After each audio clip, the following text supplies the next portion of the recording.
In today's video, I'm going to teach you how to set up your Paddle account, get your API credentials, configure checkout settings, and add products and prices. We'll go through the setup in a simple, practical order so everything is ready to use by the end. If you're following along, it's a good idea to keep your browser open and move step by step without skipping ahead because some later settings depend on the earlier ones being completed properly. To begin, open Chrome and go to paddle.com.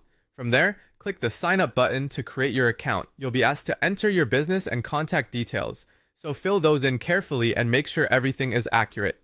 After that, verify your email address when prompted.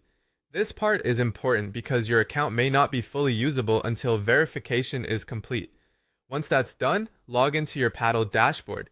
This dashboard is where you'll manage payments, products, and integrations, so it's worth taking a moment to get familiar with the layout. Next, head over to the Developer Tools section and open Authentication. This is where you'll find the credentials needed to connect Paddle to your website, app, or automation tools.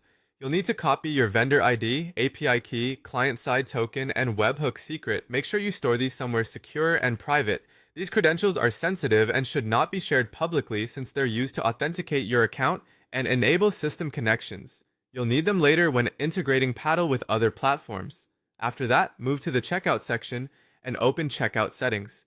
Here, enter your website URL as the default payment link. This helps ensure your checkout flow points back to the correct site and keeps the customer experience consistent.